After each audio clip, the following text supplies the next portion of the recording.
Saudara dikasih Tuhan, hidup dunia sementara. Raja benar, apa yang dikatakan firman, manusia lebih mengasihi diri dia sendiri daripada mengasihi Allah. Ketaatan untuk mengerti firman Tuhan itu adalah nomor satu. Itu yang diingat Tuhan. Mari kita baca firman Tuhan. Allah memutuskan anaknya yang tunggal. Marilah saudara berubah.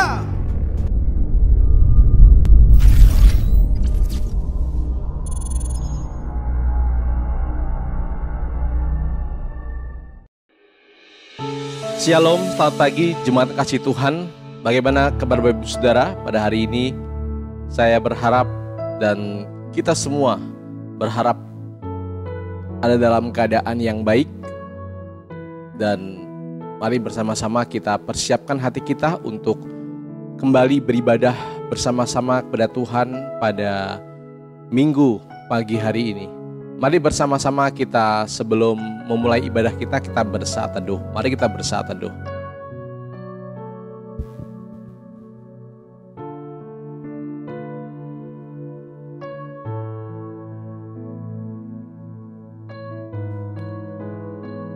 Amin. Firman Tuhan dari Mazmur pasal yang ke-86, ayat yang ke-6 sampai dengan ayat yang ke-8. Mari bersama-sama kita baca firman Tuhan. Pasanglah telinga kepada doaku ya Tuhan, dan perhatikanlah suara permohonanku. Pada hari kesesakanku, aku berseru kepadamu, sebab Engkau menjawab aku. Tidak ada seperti Engkau di antara para Allah ya Tuhan, dan tidak ada seperti apa yang Kau buat. Mari bersama-sama kita berdoa. Bapa di dalam surga, kami bersyukur kalau kami memiliki Allah yang baik. Kami sangat meyakini bahwa Engkau adalah Tuhan yang begitu baik dan merancangkan segala sesuatunya baik bagi kami, meskipun sesaat kami harus melewati riak-riak kehidupan yang dunia ini hadapi. Terima kasih Tuhan, kendati pun demikian kami tetap ingin mengarahkan hati kami, pandangan kami kepadamu, dan tetap beribadah kepadamu. Doa kami biarlah Tuhan yang menolong setiap kami, membuka hati kami, menolong kami sehingga pada akhirnya kami dapat menyatakan pujian hormat kami kepada Tuhan. Kami juga kembali lagi akan bersama-sama merenungkan firman-Mu. Berkatilah gembala kami, Pendeta Elson Tan yang sebentar akan menyampaikan, menguraikan firman-Mu Tuhan. Tuhan tolong, Tuhan pimpin setiap kami sehingga kami pun mempunyai hati yang lembut untuk dapat menerima setiap kebenaran firman Tuhan. Yang kami tahu Tuhan bahwa itu akan memberikan kekuatan kepada kami untuk menjalankan hari-hari di depan kami. Terima kasih Tuhan Yesus, kami buka ibadah kami pada pagi hari ini dalam nama Tuhan kami Yesus Kristus. Amin.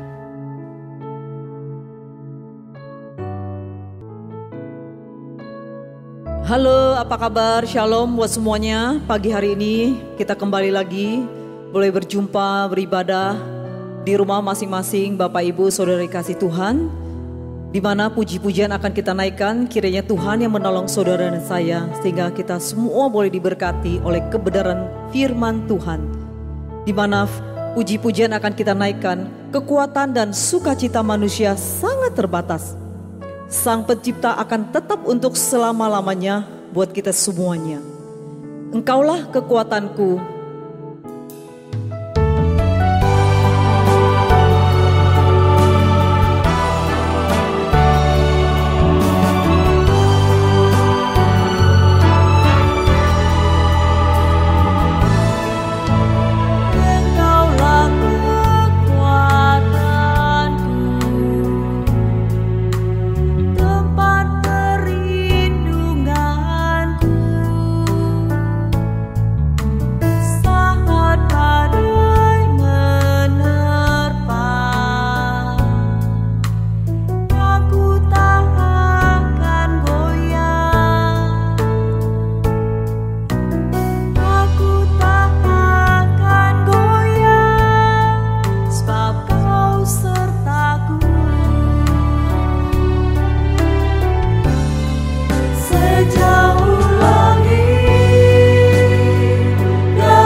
Mari Bapak Ibu Saudara-saudari yang ada di rumah, dimanapun berada, kiranya Tuhan memberkati kita melalui setiap pemberitaan Injil. Kiranya sabda Tuhan yang menguatkan kita semuanya. Mari kita siapkan hati kita. Kita mau berdoa, di mana doa kita panjatkan adalah Bapa kami yang di sorga. Mari kita sama-sama berdoa. Bapa kami yang di sorga, dikuduskanlah namamu, datanglah kerajaanmu, jadilah kehendakmu di bumi seperti di sorga. Berikanlah kami pada hari ini makanan kami yang secukupnya, dan ampunilah kami akan kesalahan kami, seperti kami juga mengampuni orang yang bersalah kepada kami. Dan janganlah membawa kami ke dalam pencobaan, tetapi lepaskanlah kami daripada yang jahat. Karena Engkaulah yang empunya kerajaan dan kuasa dan kemuliaan sampai selama-lamanya. Amin. Mari kita siapkan hati kita, kita mau naikkan pujian kita mau mendengar kebenaran firman Tuhan. Kesendirian adalah yang dari hidup semua manusia. Namun Tuhan memberikan harapan kepada kita bahwa Dia akan tetap mempersatukan orang-orang percaya, bahkan bersama dirinya untuk selama-lamanya. Mari kita angkat pujian kita, Engkaulah harapan.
Salam, puji Tuhan. Apa kabar jemaat yang di rumah? Saya percaya hari ini pasti luar biasa. Marilah hari ini kita mengikuti ibadah dengan rekaman video. Saya percaya bahwa kuasa Tuhan selalu menyertai jemaat yang ada di rumah. Saya himbau kepada jemaat setiap mengikuti streaming atau rekaman ini, diharap di rumah juga berkonsentrasi untuk mendengar kebenaran firman Tuhan, agar jemaat semua diberkati Tuhan. Karena hari Minggu ini adalah hari kita bersekutu, berintim dengan Tuhan. Mari kita tunduk kepala untuk berdoa. Bapa kami surga, kami mengucap syukur atas kasih dan kemurahan Tuhan. Pimpin kami dalam ibadah melalui rekaman video ini. Kira Tuhan yang menyertai semua jemaat-jemaat yang ada di rumah maupun dimanapun dia berada. Mungkin ada yang lagi setir mobil untuk mendengar kebenaran firman Tuhan, ada juga lagi melakukan aktivitas, ada juga yang ada di rumah. Semuanya Tuhan sertai mereka, roh Tuhan pimpin mereka supaya mereka berkonsentrasi untuk dengar kebenaran firman Tuhan. Pimpin semuanya, urapin hamba-Mu untuk menyampaikannya. Sertai sehingga hamba-Mu dapat menyampaikan kebenaran firman-Mu sesuai kehendak-Mu. Berfirmanlah kepada kami siap untuk mendengar. Kami berdoa di dalam nama Tuhan Yesus Kristus. Amin. Saudara-saudari yang dikasihi Tuhan, hari ini kita akan sambung dengan murka Allah yang ke-8. Murka Allah 1, 2, 3, 4, 5, 6, 7 sudah saya sampaikan. Minggu lalu saya sampaikan murka Allah yang ke-7 tentang pernikahan di dalam Kristus. Saudara-saudara kasih Tuhan, hari ini dengan murka Allah ke-8 dengan tema pengikut Kristus. Nah, saudara-saudari yang dikasih Tuhan, sebelum kita mengerti tentang setiap apa yang sebagai umat Tuhan mengikut Kristus atau arti dari tema ini pengikut Kristus, mari kita baca firman Tuhan bersama-sama. Di dalam Lukas 9 ayat 23 sama Matius 10 ayat 38. Jemaat yang ada di rumah, buka Alkitab untuk kita baca bersama-sama. Karena pembacaan Alkitab 2 ayat ini sangat penting tentang uraikan ataupun dengan firman yang kita baca untuk mengerti sebagai umat Tuhan yang mau mengikuti Kristus. Mari kita akan baca Lukas 9 ayat 23. Katanya kepada mereka semua, setiap orang yang mau mengikut aku, ia harus menyangkal dirinya, memikul salibnya setiap hari dan mengikut aku. Matius 10 ayat 38. Barang siapa tidak memikul salibnya dan mengikut aku, ia tidak layak bagiku. Saudara-saudara dikasihi Tuhan, dengar baik-baik apa yang dituliskan oleh firman Tuhan yang kita baca dengan 2 ayat ini. Di mana Lukas 9 ayat 23, katanya kepada mereka semua, setiap orang yang mau mengikut Kristus, ia harus menyangkal dirinya, memikul salibnya. Garis bawahi, setiap hari dan mengikut aku. Firman Tuhan berkata setiap pengikut Kristus harus menyangkal dirinya dan memikul salib setiap hari. Bukan bicara tentang sebulan sekali, bukan bicara seminggu sekali, tetapi setiap hari.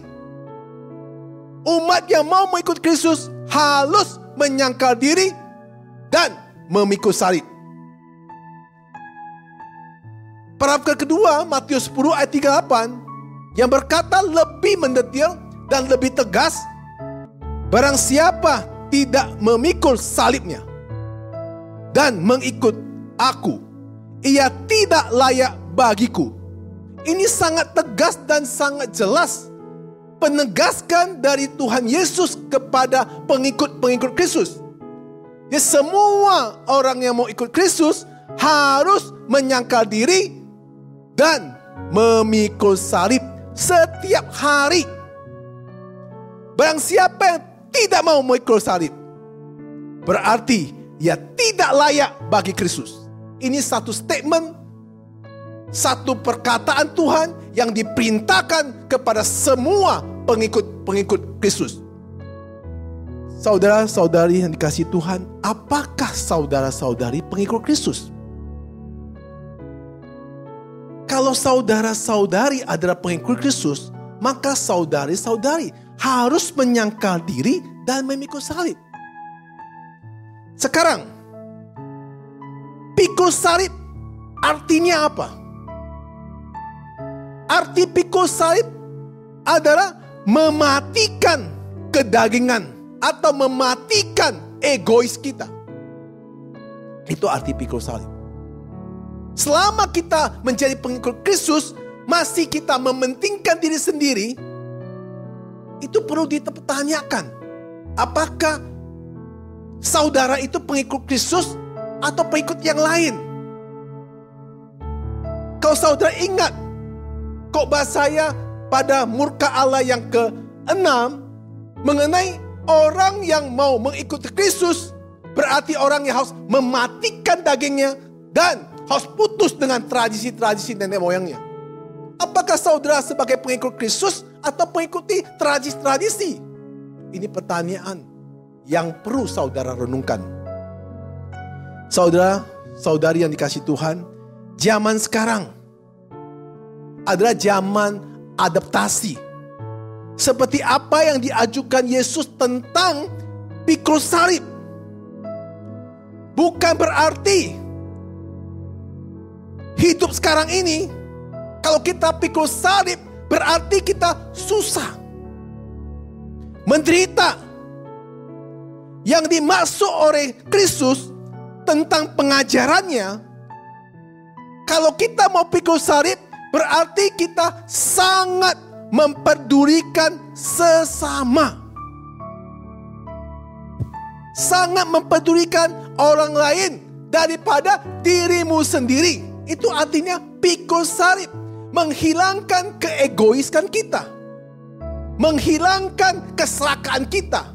Menghilangkan cara pikir pribadi kita. Itu yang dimaksud oleh Kristus. Saya boleh kasih lebih mendetil apa yang ditulis oleh Alkitab. Contoh-contoh Alkitab. Yesus memberikan suatu teguran kepada murid-muridnya. Tegurannya berbunyi, kalau mempunyai telinga harus mendengar. Setiap pengikut Kristus harus mendengar perkataan-perkataan yang diajarkan Yesus di dalam Alkitab. Yesus 3,5 tahun selalu mengajar murid-muridnya. Memberikan pengajaran tentang apa? Perumpamaan-perumpamaan. Banyak sekali saya bisa kasih contoh.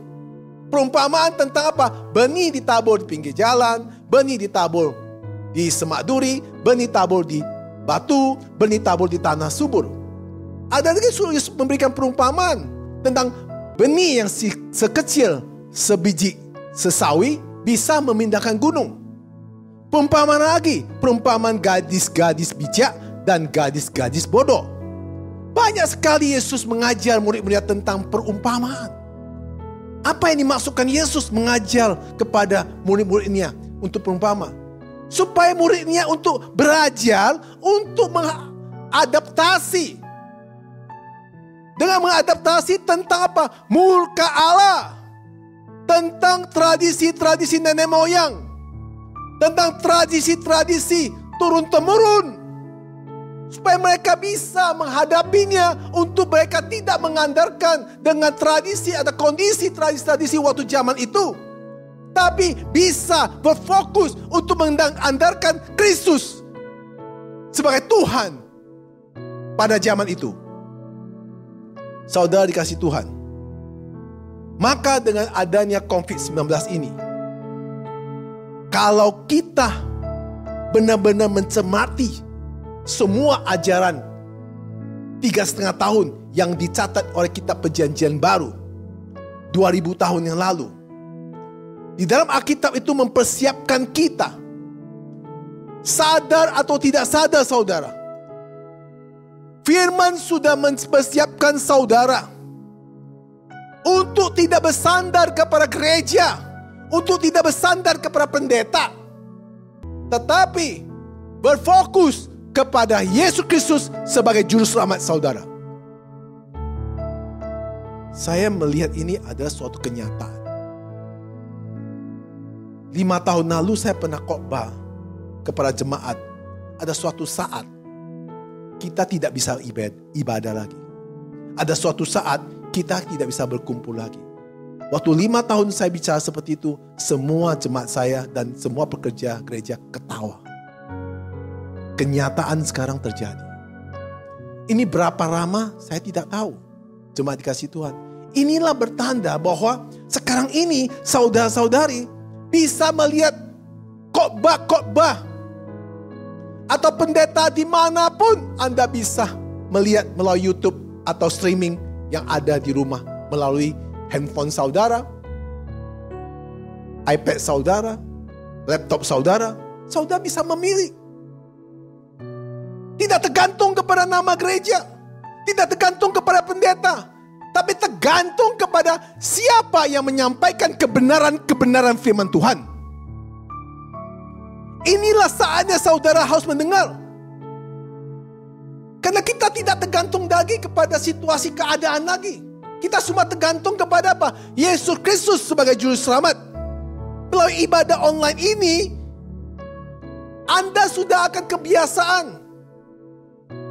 Sudah 4 bulan.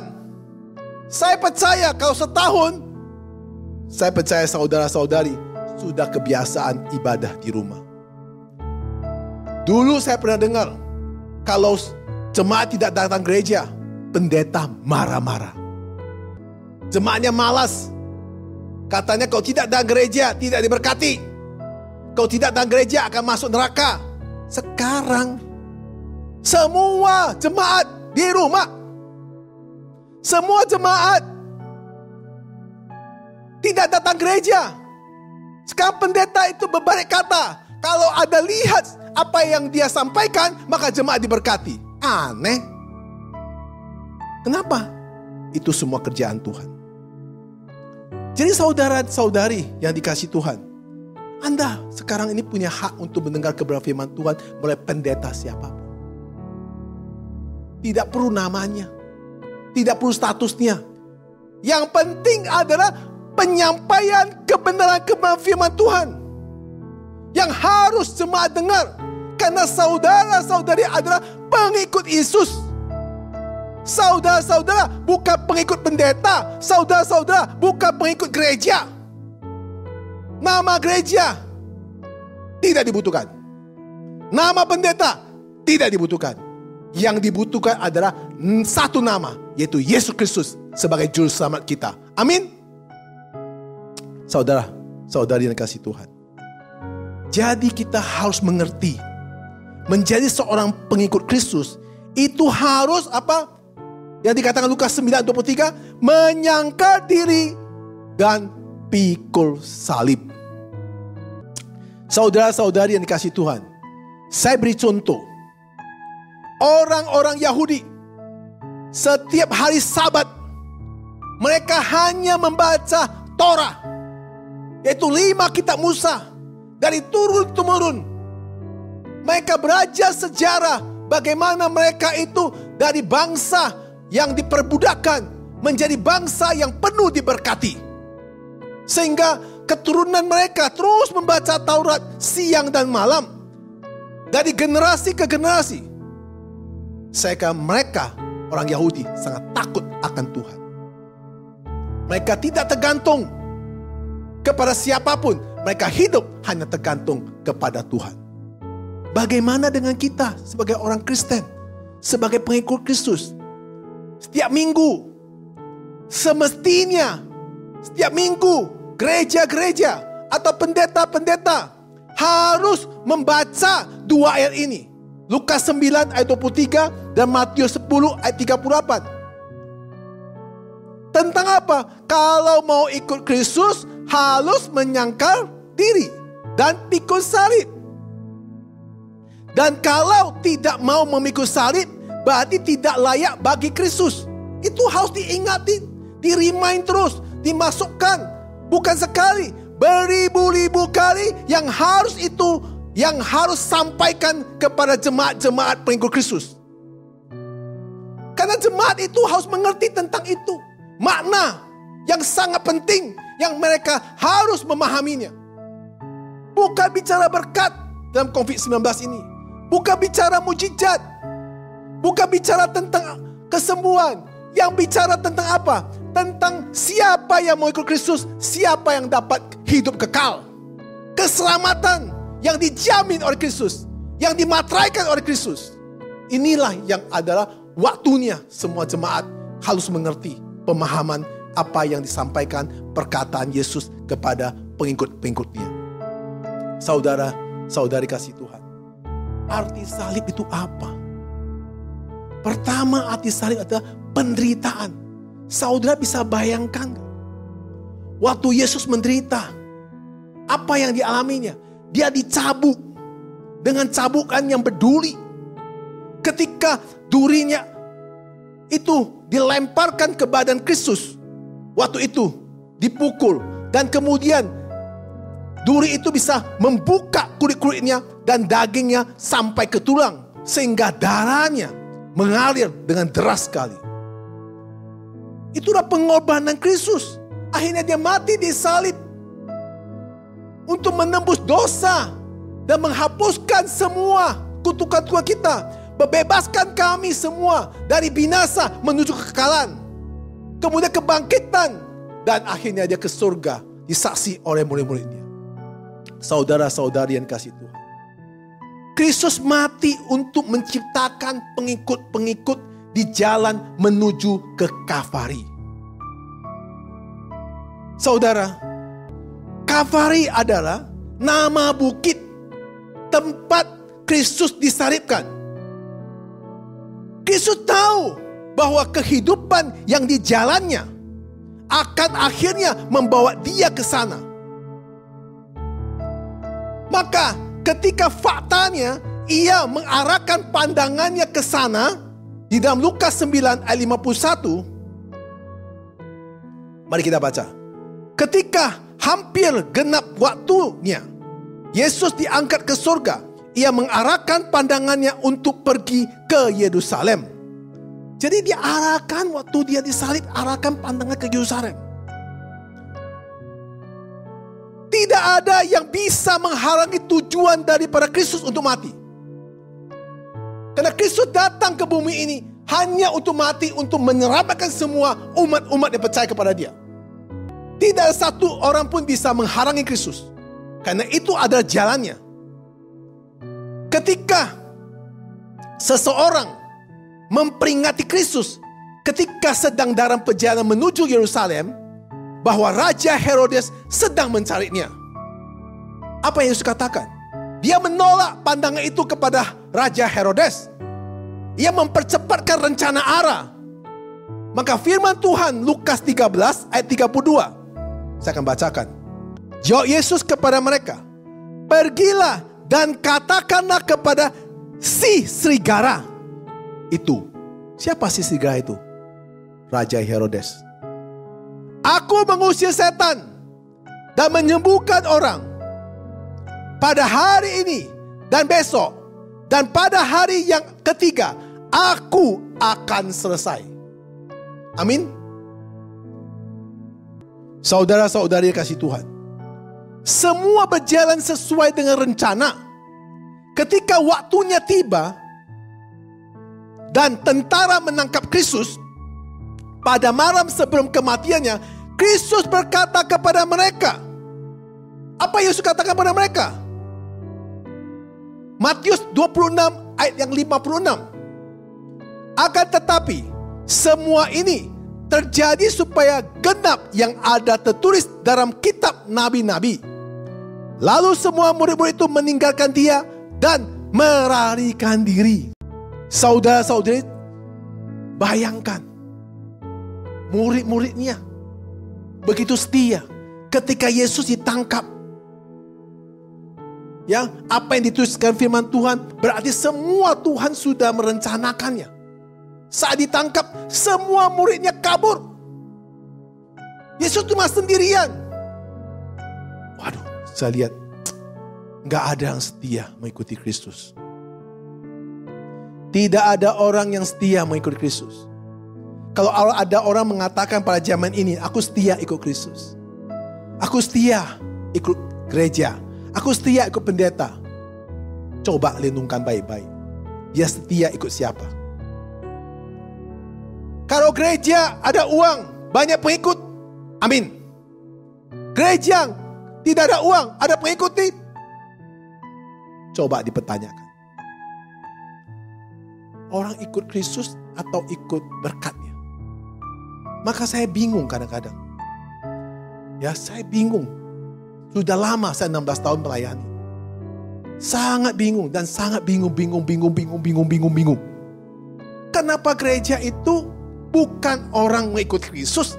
Gereja itu ikut pendeta. Pendeta bisa membuat berkat, jemaat ramai. Pendeta bisa buat mujizat, maka jemaat ramai. Ketika pendeta menyampaikan dengan pikul salib, bubar semuanya. Saudara-saudara dikasih Tuhan, Yesus akhirnya sendirian ditangkap. Semua muridnya kabur. Dia sendiri berjalan menuju ke Kalvari. Ada jalan di mana semua orang bertemu dengan Yesus. Saya pernah ke Israel. Kalau ke Israel selalu kita dibawa jalan, yaitu jalan Via Dolorosa, di mana jalan itu Yesus memikul salib sepanjang jalan untuk menuju ke Kalvari. Saya selalu ke sana melihat ya, wah, cukup menderita Yesus itu berjalan. Ya, cukup menderita. Dan saya pernah lewati jalan itu, saya melihat bahwa, wah, saya bayangkan 2000 tahun lalu Yesus itu dipukul, dicabut, berdarah di sini, kemudian dia memikul salib, kemudian jalan dengan Via Dolorosa menuju ke Kalvari. Setiap jalan saya lewati. Di situ saya bisa bayangkan bahwa penderitaan Yesus untuk menyelamat saudara dan saya tidak segampang yang kita baca di dalam Alkitab. Tapi saudara coba bayangkan kalau saudara melihat keadaan sesuatu itu, mungkin saudara hari ini berlutut di hadapan Tuhan dan bertobat sungguh-sungguh. Dia memang telah melalui jalan itu, yaitu jalan Via Dolorosa, dan dia mati di Kalvari dan bangkit pada hari ketiga. Sekarang Kristus memerintah di surga sampai nanti Yesus datang kedua kalinya. Tetapi yang saudara harus bayangkan, saudara harus renungkan, setiap saat ketika Yesus berjumpa seorang demi seorang, pastilah itu terjadi jalan menuju ke Kalvari, itu menuju salib. Apa Yesus tanyakan kepada setiap orang yang dia jumpai? Saudara tahu? Apa yang Yesus tanyakan kepada setiap orang yang dia jumpai?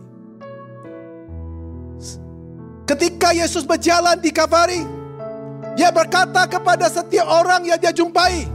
Di Lukas 9 ayat 23. Katanya kepada mereka semua, setiap orang yang mau mengikuti aku, ia harus menyangkal dirinya, memikul salib setiap hari dan mengikuti aku.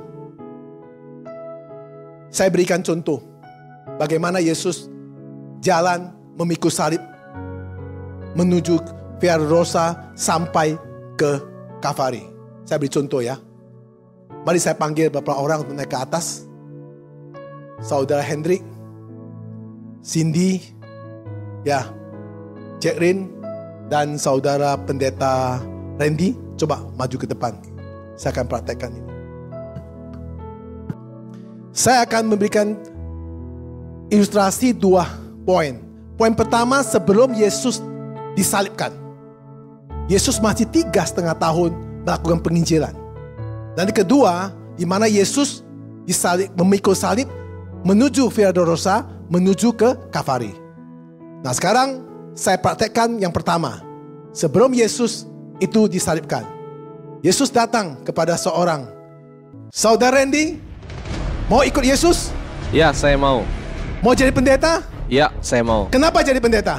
Supaya menjadi pendeta terkenal dan banyak yang mengikuti, jemaat yang mengikuti. Amin, luar biasa. Saudara Hendrik, maukah ikut Yesus? Amin. Untuk apa ikut Yesus? Ya, supaya saya dipulihkan dari sakit saya dan berkat melimpah. Oh, luar biasa. Saudari Cindy, mau ikut Yesus? Mau, Untuk apa ikut Yesus? supaya jadi orang yang sukses. Wah, luar biasa. Saudara Jacqueline, mau ikut Yesus? Mau. Untuk apa ikut Yesus? Saya kepengen jadi penyanyi terkenal dan menjadi WL terkenal. Amin. Luar biasa. Saudara-saudara dikasih Tuhan. Semua Yesus disalibkan. Semua mau jadi orang hebat. Semua mau jadi orang terkenal. Semua mau jadi orang diberkati. Nah sekarang, ketika Yesus ditangkap, 1, 2, 3, 4, kabur semua. Kabur semua. Maka Yesus memikul salib.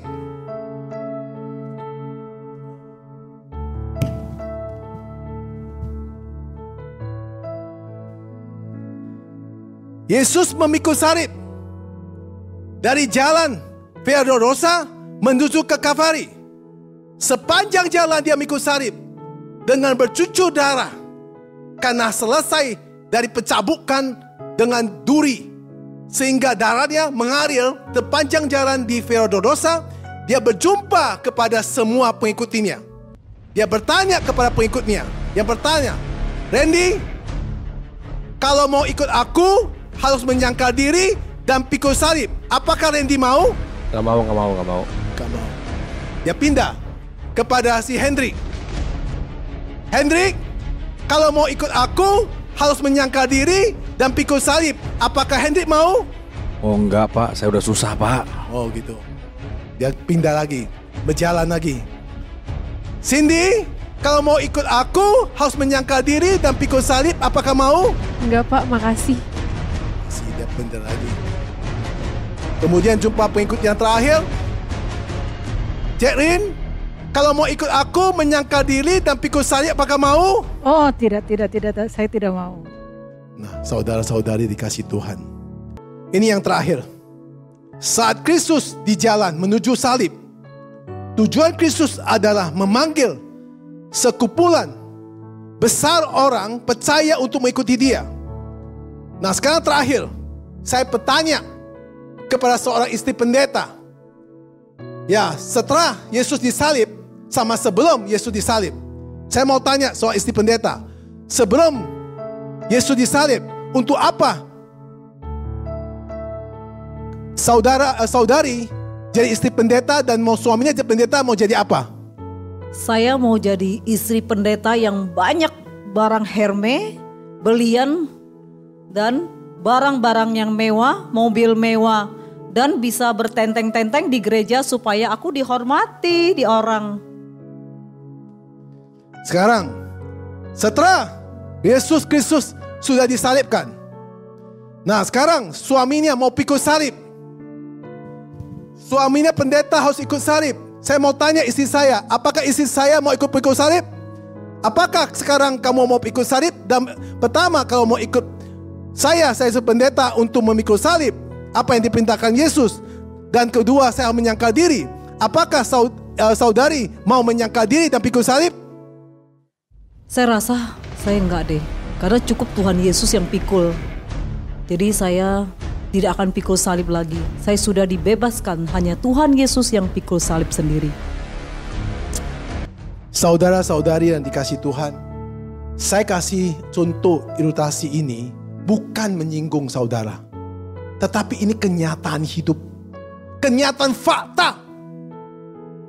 Karena Alkitab sudah mengatakan ketika Yesus waktu dia ditangkap oleh tentara, semua pengikutnya kabur dan meninggalkan dia.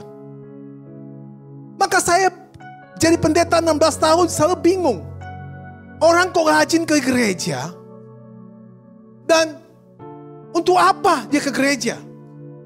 Untuk mendengar di mana penderita Kristus atau kematian Kristus, atau dia mendengar berkat dan mujizat. Istri pendeta yang terakhir pun tidak mau dia untuk pikul salib dan menyangkal diri. Dia katakan cukup Yesus yang menyangkal diri. Kadang-kadang pertanyaan itu membuat jadi dilema dan sangat-sangat tidak mengerti saya sebagai pendeta. Saudara dikasih Tuhan, saudara renungkan baik-baik. Dan saudara yang dikasih Tuhan, dengar baik-baik. Tujuan bukanlah Yesus harus mati dalam zaman kondisi zaman now ini. Melainkan bahwa kita yang harus mati kedagingan kita. Kalau kita tidak mau mati kedagingan kita, kita tidak mungkin bisa menyangkal diri dan memikul salib. Saat Kristus memanggil kita untuk memikul salib, saat Kristus memanggil kita untuk menyangkal diri, semua orang yang pernah dia doakan 2000 tahun lalu, orang yang dia doakan di mana yang sakit sembuh, di mana orang yang lumpuh berdiri, di mana orang yang buta bisa melihat, di mana orang kerasukan bisa diusir setannya, semua mengatakan salibkan dia. Begitu juga tadi saya kasih satu contoh ilustrasi. Ketika mereka mau ikut Yesus karena ada kepentingan untuk pribadi dia. Tapi tidak ada satupun orang yang mau menyangkal diri. Tidak satupun orang yang pikul salib. Maka Yesus Kristus mati demi saudara dan saya. Kalau hari ini Kristus tidak mati di kayu salib, saya tidak bisa bayangkan apakah kita sebagai manusia masih punya harapan untuk dapat keselamatan.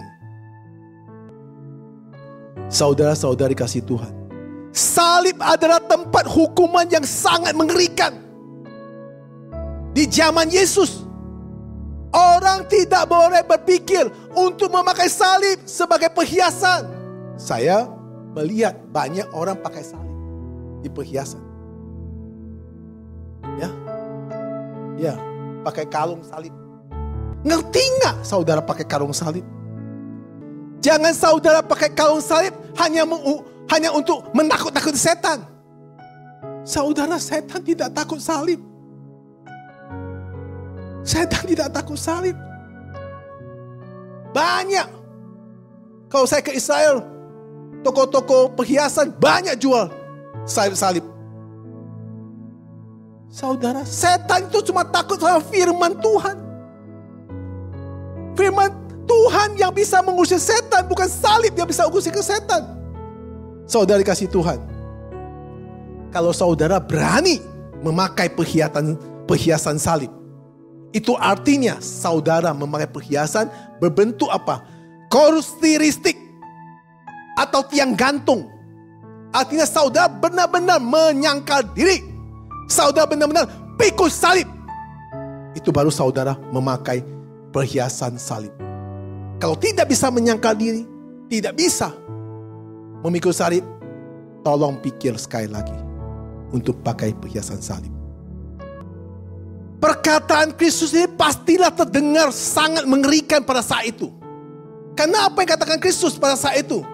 Sepanjang jalan dia berkata, Matius 10 ayat 38, barang siapa tidak memikul salibnya dan mengikuti aku, ia tidak layak bagiku. Jadi setiap orang pengikut Kristus kalau tidak mau menyangkal diri dan tidak mau pikul salib, tidak layak di hadapan Kristus. Wah, itu satu statement, satu perkataan yang sangat tegas dan sangat mempunyai arti yang sangat dalam. Pada masa now ini, perkataan Kristus tetap memiliki makna yang sangat serius. Saya boleh katakan seperti ini. Kenapa? Pada zaman now ini, makna-makna salib itu, makna-makna daripada kematian Kristus yang sangat mempunyai serius dalam untuk kita memahaminya.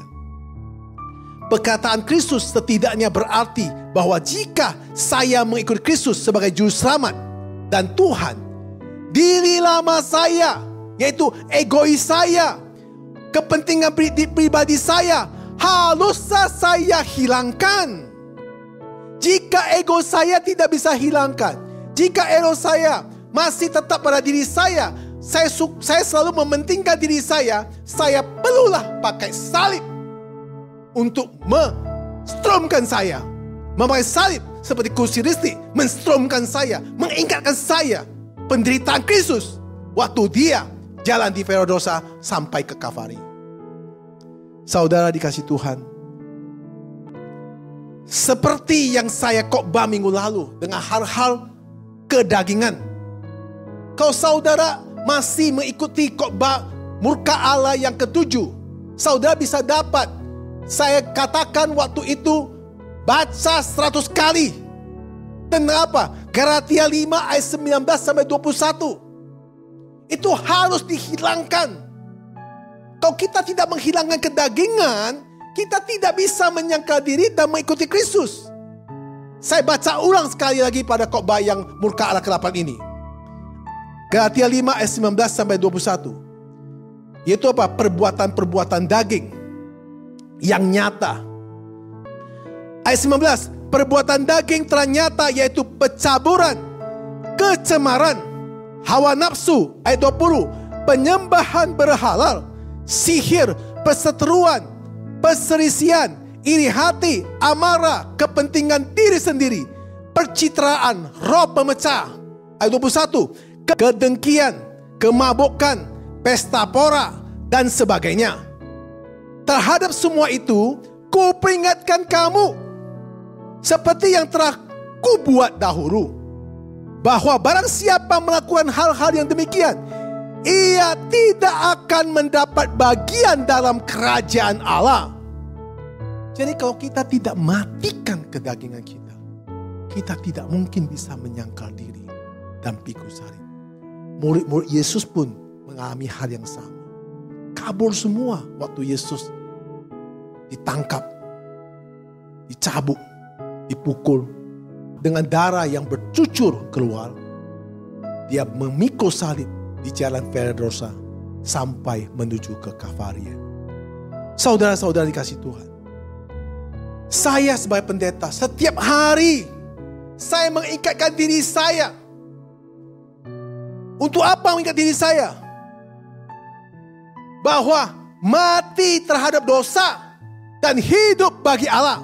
Itu selalu mengingat diri saya. Kalau saya tidak mengingat diri saya manusia biasa. Saya tidak ada kekuatan kebal apapun. Saya pun bisa jatuh dalam dosa. Maka setiap pagi saya bangun mengingat diri saya. Saya doa, Tuhan, berikan aku hidup bisa memberkati banyak orang. Bukan jadi batu sandungan. Dan mati terhadap dosa dan hidup bagi Allah. Dan terus mengingati saya setiap hari. Ini tidak main-main. Saya pun manusia biasa. Tidak mempunyai kekebalan. Tidak punya kemampuan untuk memprotek saya. Kalau saya tidak brainstorming untuk diri saya. Kalau saya tidak mengingat diri saya tidak tegur diri saya. Bagaimana mungkin aku jadi seorang hamba Tuhan bisa mampu menyangkal diri dan pikul salib? Karena itu perintah yang harus kita sebagai pengikut Kristus, baik saya maupun saudara, harus taat. Itu perintah. Jangan seperti murid-murid Yesus semua kabur. Mau yang enak. Kau tadi dengar satu persatu sebelum Yesus disalibkan. Ada yang mau jadi pendeta luar biasa, mau jemaat banyak, ada yang mau sembuh penyakitnya, ada yang mau jadi terkenal, ada yang mau jadi orang yang luar biasa dan diberkati. Tapi ketika Yesus disalibkan, semua bilang, no. Cukup Yesus sendiri menderita. Waduh, jahat sekali kita, saudara. Perlu direnungkan baik-baik. Tafsirkanlah firman ini dengan baik-baik. Renungkan baik-baik. Saudara-saudari kasih Tuhan, inilah jalan kehidupan. Alkitab berkata, apa yang dituliskan Rasul Paulus kepada jemaat yang di Roma. Mari kita baca Roma 6 ayat yang ke-11. Demikianlah hendaknya kamu memandangnya, bahwa kamu telah mati bagi dosa, tetapi kamu hidup bagi Allah dalam Kristus Yesus.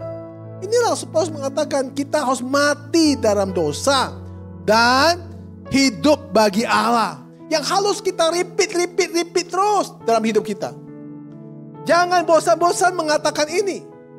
Gunakan kata ini, firman ini, untuk hidup saudara-saudari setiap hari. Supaya kita tidak terjatuh dalam dosa dan menyangkal Tuhan kedua kalinya. Saudara kasih Tuhan. Tetapi persekutuan jalan ke salib memiliki arti yang lebih dari itu. Arti Kristus mati agar kita mau menanggung hinaan atas dirinya. Yang dicatat oleh Alkitab di kitab Ibrani 13 ayat 12 sampai 13. Mari saya undang jemaat yang di rumah untuk baca bersama-sama dengan saya. Ayat ke-12. Itu jugalah sebabnya Yesus telah menderita di luar pintu gerbang untuk mengkuduskan umatnya dengan darahnya sendiri. Ayat 13. Karena itu marilah kita pergi kepadanya di luar perkemahan dan menanggung kehinaannya. Saudara-saudari yang dikasihi Tuhan. Tetapi bukan hanya kehinaan. Jika perlu, bahkan menjadi martir. Bukan kita perlu dihina orang aja, tetapi kita juga harus berani menjadi martir untuk Kristus. Saya diberikan Tuhan karunia kesembuhan tahun 2018. Saya doakan orang sangat banyak. Saudara-saudari kasih Tuhan, kalau hari ini saya tidak mati kedagingan saya, kalau hari ini saya tidak memikul salib atau menyangkal diri, tentu saya jadi seorang pendeta pun akan jadi pendeta yang penuh dengan munafik. Saya doa bukan 1-2 orang yang sembuh, banyak mengalami sembuh. Berapa persen yang balik? Seperti Yesus berkata, 10 kusta 1 balik. Kalau saya 1000 1 balik. Saya juga jadi pendeta 16 tahun. Melakukan pemberkatan pernikahan. Begitu banyak pasangan. Berapa pasangan yang mau mengikuti pelayanan saya? Cuma 1 pasang. Yang lain semua goodbye my love. Ini fakta. Saudara dikasih Tuhan. Kenapa orang tidak mau ikut pelayanan saya? Karena saya selalu mengatakan, kalau mau ikut pelayanan, harus menyangkal diri dan pikul salib. Mereka bilang, tidak mau Pak Pendeta. Yesus datang, cukup Yesus yang disalib. Cukup Yesus menderita. Seperti tadi seorang istri pendeta berkata, itu semua orang kata seperti itu. Ini zaman now. Yang mau derita pendeta cukup, kita gak usah. Enak aja kamu tuh. Saudara, ini perintah Tuhan kok. Saya pun mau seperti saudara tidak menderita. Tapi Kristus suruh kita menderita. Artinya apa? Mematikan kedagingan kita, saudara. Keegoan kita. Kemunafikan kita. Perseteruan kita. Banyak sekali yang dalam kedagingan tadi kita udah baca. Maka saya katakan, baca Galatia 5, 19 sampai 21 1000 kali. Bukan 100 kali lagi, 1000 kali. Saya baca terus itu. Jadi, kita mau ikut Tuhan.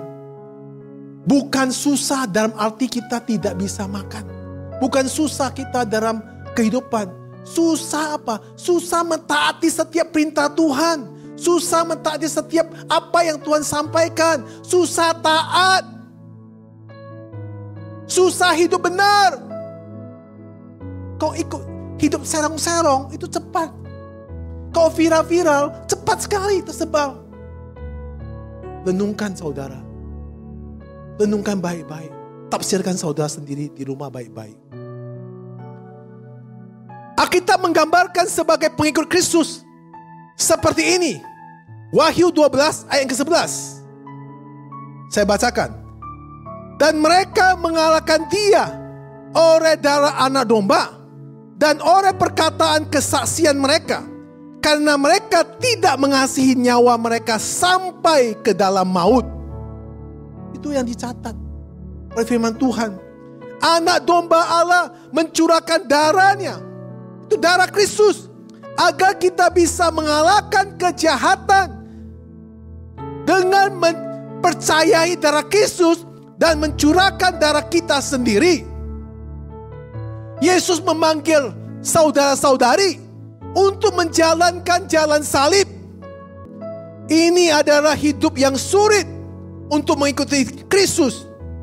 Tapi baik untuk mengikuti Kristus.